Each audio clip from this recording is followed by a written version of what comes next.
Hello दोस्तों, आज हम आपको सुनाएंगे लक्ष्मी माता की कहानी। अगर आप हमारे चैनल पर नए हैं तो प्लीज़ हमारे चैनल को लाइक करें, सब्सक्राइब करें और शेयर करें।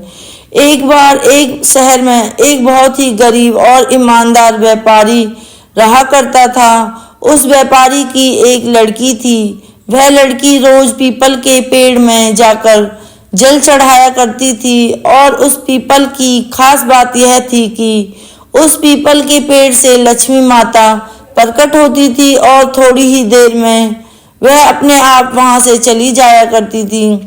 एक दिन जब वह उस व्यापारी की लड़की रोज की तरह पीपल के पेड़ में जल चढ़ाने के लिए आई, तब पीपल के पेड़ से लक्ष्मी माता प्रकट हुई। लक्ष्मी माता ने व्यापारी की लड़की से कहा कि क्या तुम मेरी दोस्त बनोगी? लेकिन उस व्यापारी की लड़की ने कहा कि पहले मैं घर जाकर अपने पिताजी से पूछ लूं, उसके बाद आपको बताऊंगी। जिसके बाद उस व्यापारी की लड़की घर गई और घर पहुंचकर उसने अपने पिताजी से कहा कि आज जब मैं पीपल के पेड़ में जल चढ़ा रही थी, तब लक्ष्मी माता वहां पर प्रकट हुई और उन्होंने मुझसे कहा कि तुम मेरी दोस्त बनोगी। तब उस व्यापारी ने अपनी लड़की से कहा कि स्वयं लक्ष्मी माता तुमको अपना दोस्त बनाने के लिए बोल रही हैं। इससे बड़ा सौभाग्य और क्या हो सकता है? तुम उनको अपना दोस्त बना लो। जिसके बाद अगले ही दिन उस लड़की पीपल के पेड़ में जल चढ़ाने के लिए गई। तभी वहां पर फिर से लक्ष्मी माता आई। उन्होंने उस व्यापारी की लड़की से एक बार फिर से पूछा कि क्या तुम मेरी दोस्त बनोगी? जिसके बाद उस व्यापारी की लड़की ने कहा कि हाँ माता, मैं आपकी दोस्त बनूंगी। लक्ष्मी माता और उस व्यापारी की लड़की आपस में दोस्त बन गए। थोड़े ही दिनों में लक्ष्मी माता और व्यापारी की लड़की के बीच में गहरी मित्रता हो गई। एक दिन जब व्यापारी की लड़की पीपल पर जल चढ़ाने के लिए गई, तब लक्ष्मी माता ने व्यापारी की लड़की से कहा कि तुम मेरे घर पर भोजन करने के लिए आओ।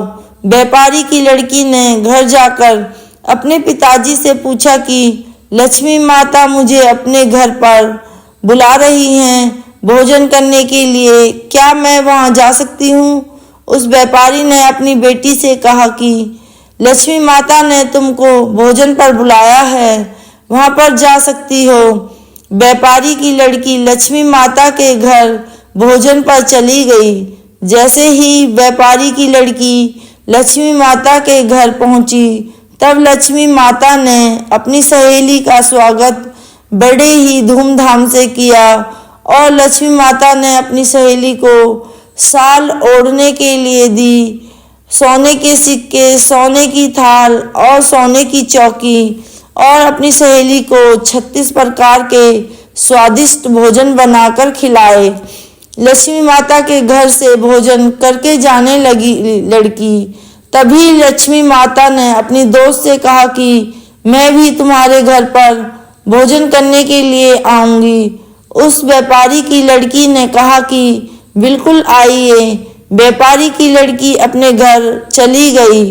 घर पहुंचकर वह एक जगह जाकर शांति से बैठ गई। अपनी लड़की को शांति से बैठा देखकर और चिंतित देख व्यापारी ने अपनी लड़की से पूछा, क्या हुआ बेटा, तुम इतनी चिंतित क्यों हो?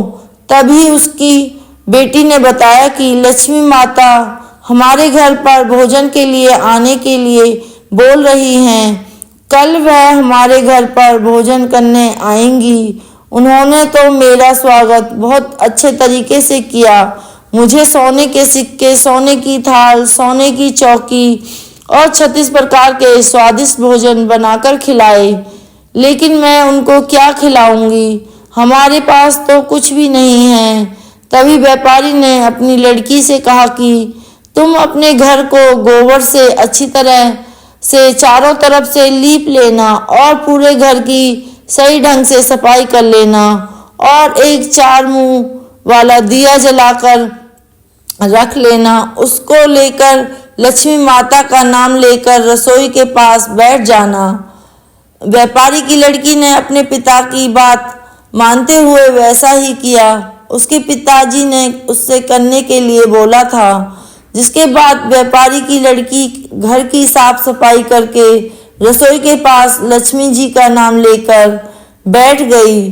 अचानक से एक जगह पर एक रानी स्नान कर रही थी, तो उसका सोने का हार जो बहुत कीमती था, उसको चील वहां से उड़ा कर ले आई। उस चील ने उस हार को उस व्यापारी की लड़की के पास गिरा दिया और उस व्यापारी की लड़की के हाथ से लड्डू को छीनकर ले गई।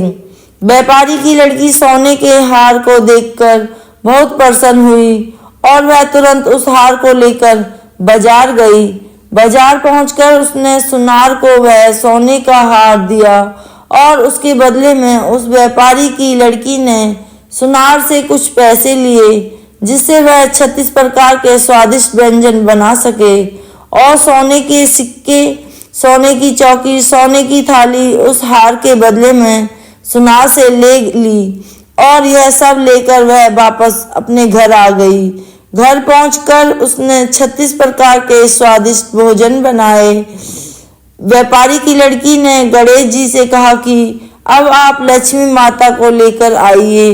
गणेश जी लक्ष्मी माता को लेकर उस व्यापारी के घर में आ गए। व्यापारी की लड़की ने लक्ष्मी माता का स्वागत किया और उनको बैठने के लिए चौकी दी और लक्ष्मी माता से कहा कि दोस्त, आप इस चौकी पर बैठ जाइए। लक्ष्मी माता ने अपनी दोस्त से कहा कि मैं आज तक किसी के घर में चौकी में नहीं बैठी हूँ। व्यापारी की लड़की ने कहा कि आज आपको मेरे घर पर चौकी पर बैठना पड़ेगा। लक्ष्मी माता ने अपनी दोस्त की बात मानकर चौकी में पर बैठ गई और फिर व्यापारी की लड़की ने लक्ष्मी माता को 36 प्रकार के स्वादिष्ट व्यंजन खिलाए। और जैसे लक्ष्मी माता ने अपने घर पर व्यापारी की लड़की का स्वागत किया था और उसको 36 प्रकार के व्यंजन बनाकर खिलाए थे, ठीक उसी प्रकार व्यापारी की लड़की ने लक्ष्मी माता को अपने घर पर 36 प्रकार के व्यंजन बनाकर खिलाए। और जैसा जैसा लक्ष्मी माता ने किया था, वैसा वैसा व्यापारी की लड़की ने भी किया, जिससे लक्ष्मी माता अपनी दोस्त से बहुत खुश हो गई और उन्होंने अपनी दोस्त को बहुत सारा धन दिया, जिससे उस व्यापारी की और उस लड़की की सारी गरीबी दूर हो गई और वो खुशी खुशी अपना जीवन व्यतीत करने लगे।